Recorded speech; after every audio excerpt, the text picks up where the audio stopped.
my first experience in VR was in 1991.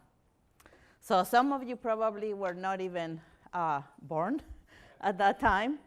And actually, I was a late comer into VR, because there were people that their first VR experience was in the 70s and the 80s. So for me, like everybody that sees VR and AR for first time, then you go, wow, this is so cool. This is awesome. Oh my gosh, the possibilities are endless. But then after a little while, you start looking at it, and reality sort of sinks in. VR, as we know it today, is headset-based. So the first thing that comes to mind, and this has been almost 30 years of coming to mind, is I'm alone in the virtual space. I get the headset, and my world disappears, my friends disappear, even my body disappears.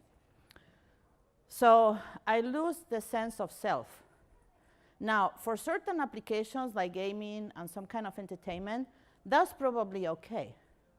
But I'm talking about using VR for work, to help on different kinds of industries, in different kinds of workflows, where our bodies are our frame of reference many times. If I'm evaluating a car design, I need my body to estimate sizes, distances, and so on. Another thing that comes to mind is nobody knows where I am. So if I'm trying to show something to a customer, how do I do that? Because I cannot say, look at this, because that person doesn't see what I'm looking at. And yes, of course, there are avatars, collaborative environments, and all those things.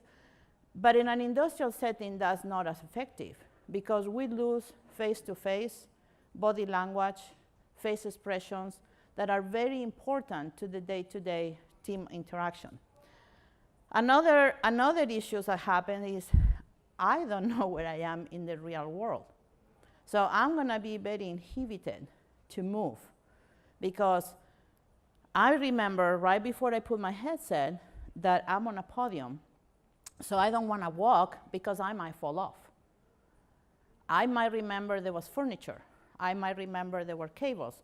I might remember there was a ton of guys that might peek under my skirt. I don't know. So that inhibits my motion and my ability of me being me in virtual reality. I personally have a hard time to envision this scenario. This has been my 30-year mantra. You know, I was talking earlier with Josh. When we talk about transportation, there are cars. Is cars the only way to move ourselves from point A to point B? No. We have cars, we have motorcycles, we have airplanes, we have boats, we have trains. Why are we in VR stuck in just using cars to go everywhere? So that has been something that has motivated all my life, because in addition to that, I have been very concerned. If I use this technology in the workplace, I'm going to be using it for a long period of time, continuously. So what's the impact of that technology? Motion sickness, comfort, physical, pains, and so on. So for me, the first thing that came to my mind is, okay, well, what really is VR? So what are we really talking about here? So of course, the first thing that we think about is, okay, VR is a technology that gets you totally inside digital worlds. But then there's this other thing that is we all call AR, which is actually using digital information to enhance reality. For me, after being for so many years in this industry, I don't see a difference, the two of them. It's not a hard division line, because really what I'm trying to think about is, what do we have to do? What are we trying to accomplish?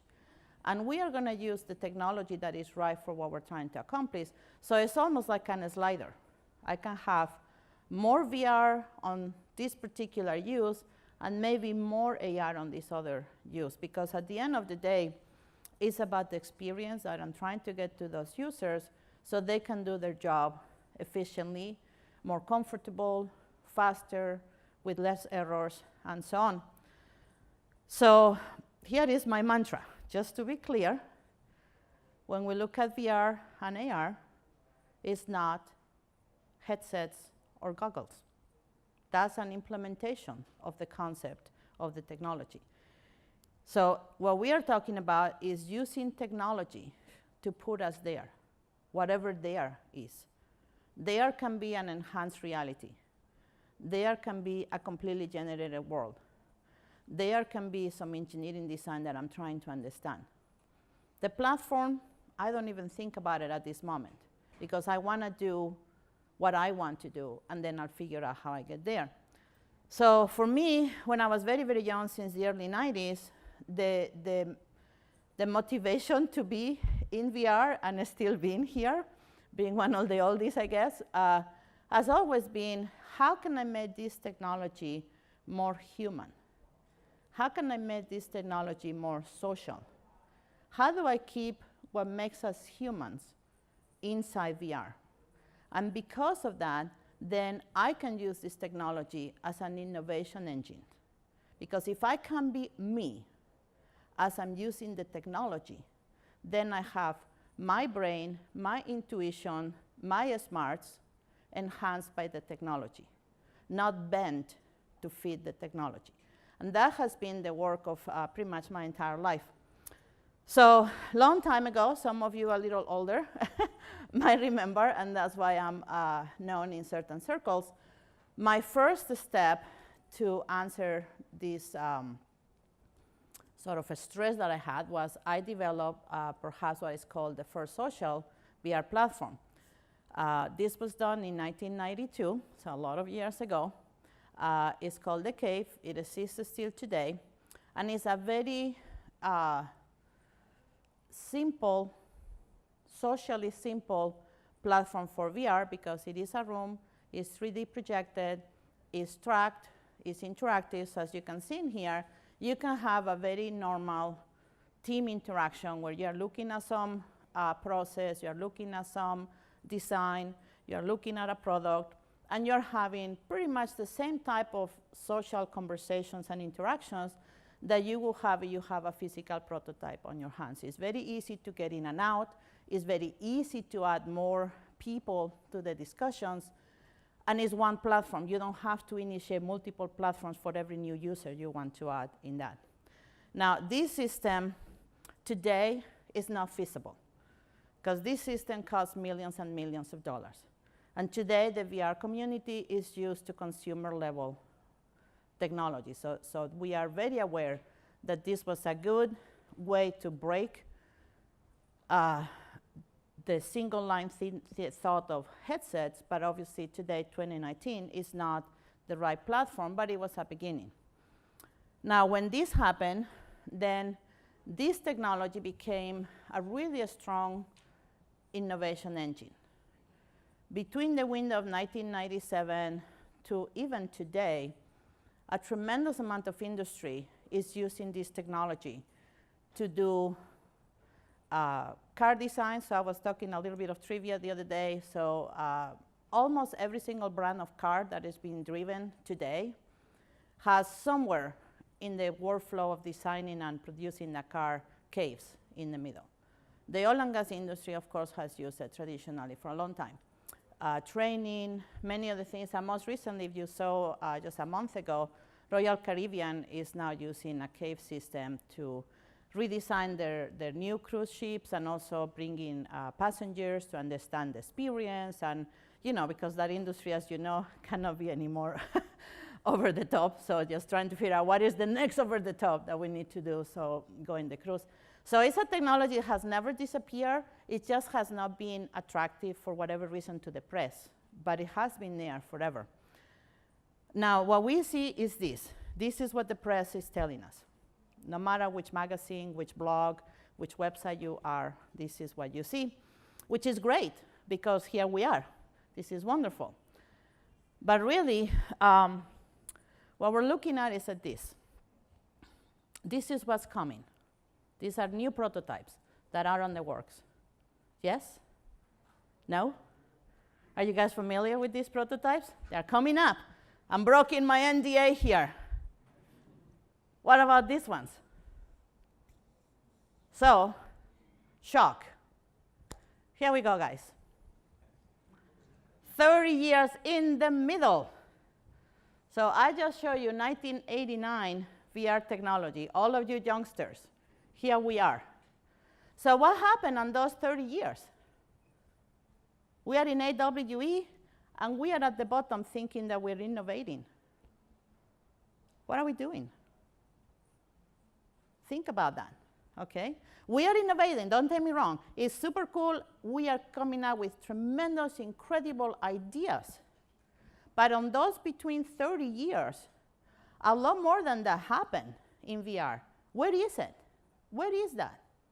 We are limiting our ability to really change the world because of this narrow view of the technology. So, one more time, is this the future? If my son goes to that school, I will never let my son go to that school on the lower right. He's right over there. He will not go to that school, I can tell you that. And I've been 30 years in this industry, but he will not go there. Why? Because of this. This is how we learn. This is how we innovate. This is how we change the world, through interacting with each other. I might have a good idea. Might be crazy, but maybe I tell it to you, and you shape it up that is feasible.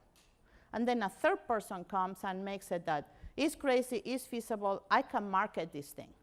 And a fourth person comes and says, oh, I'm going to invest on this so you can actually make it. And that's your social environment for innovation. And we need to be aware of that if we want all of us to be here in 2029. Because if we continue the way we are going, we're not going to be here in 2029, because I saw that in 1999. We died because of this vision of just spending our efforts in a single tunnel vision approach to VR and AR. So to me, it's important that we understand that there is a huge amount of work that is not known, or maybe it's being ignored. I don't really know, but the current wave doesn't seem to be in touch with what works and what doesn't work, because we did a lot of crazy stuff that didn't work. But there is a lot of things that we have done in the past that still is very current and is very active. So I don't think that we're really paying attention to the industry market of VR, where teamwork is critical. VR in education. Oh my gosh, it's all over the place. VR in education. We need to use VR in education, but not this way. You cannot give a teacher 30, 40 points of failure in the classroom. A teacher cannot start 30, 40 systems for every lesson, because this student is going to be like, oh, do I run this or do I run that? Oh, this thing doesn't work. Oh, is it on and is it off? And then a whole hour goes by and the lesson never got started. There are 40 points of failure in the classroom. There's 40 points of maintenance, upgrades. So those are the kinds of things that are practical thinking, that as all of you younger generation get into this business, you have to keep that in mind. Same thing when you go to a company. So to me, when I look at all these things, I really think that there is a lot of untapped opportunities on doing VR for real, that for some reason our minds have not opened yet. And we need to open our minds to that. And it might be something else, I don't know, you guys are super creative, you know. I'm on my way to check out already, you know. I passed the 50-year mark. I'm more than 50 years old, so I'm on my way to, you know, kind of grow daisies in the south of France or something. So, but on the last twitches that I still have left to be in this industry, so there are certain things that we are focusing our efforts. So first of all, we're really still with the stubbornness. We have to bring the human social interaction to the world of VR and AR. That is critical for success as a technology. Another thing that very few people talk about is understanding the context on which VR and AR is used. And it might be the same application, but different people, because we all have different roles. So depending on our role, we might need a different flavor of VR, even though it's the same application, okay? And then to try to figure out how we really create technology that supports a wide range of industry. So here's a little video, which is a little nervous, I guess. I'm not sure what's going on there. So this is a system that actually is called the VDEM. We have it here on the playground, booth 23. It's real plug in there. I don't know what the video is doing now. I apologize about that. So this is our adventures on VR and education. So here we bring a little class of little ones. They are learning about anatomy. You can see the focus of attention is really, most of them, except for Waya that always runs around, is focused on the body, is focused on the learning. The teacher can keep an eye and make sure all the kids are paying the attention and they're looking in whatever they need to be looking at. And it's enable that kind of group interaction. And again, I apologize, I just tested earlier, I'm not sure what happened. So this VDEN, I guess, is the results of these 20-something years of experience with headsets, caves, large projection walls, virtual tables, and being embedded in companies like John Deere, Procter & Gamble, Boeing, General Motors, and many others, and understanding how VR actually helps in the different industries. And this system is in a sense a consumer pro, let's put it, version of the old cave. First of all, the number one thing that we try to do, for those of you that are familiar with caves, they work with clusters. And programming a cluster of workstation is not easy task. There are no tools. It's very difficult to have it compatible to anything out there. So our VDEN system done at the University of Arkansas uses a single workstation. So right there we have immediate compatibility with most VR platforms. So it's a simple to port from an Oculus to an HTC Vive, from an Oculus and an HTC Vive to the VDEN. It's one single machine. There are a lot more math going on because it's a lot more screens and a lot more synchronization and all that, but all that is hidden under the hood. So right there, for many people that wanted to use a system like that, but didn't have that very high skill type of developers, that's gone. So now we can do it very simple. Another thing is they used to take a tremendous amount of space. For a usable 10 by 10 space, will be taking about 20 by 30 or more foot space. So this is a little smaller. It's affordable. I'm not going to talk numbers here because this is not a marketing presentation.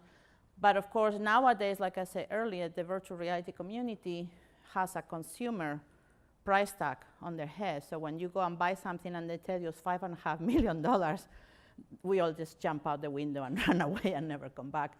So this is much more closer to what we're talking about for VR industry today. And another thing that we learned a lot over the years, people, of course, want to take the VR system to places because you might want to bring it to a trade show. You might have a very high-profile customer that, for whatever reason, doesn't want to come to your headquarters, so you want to take it over there.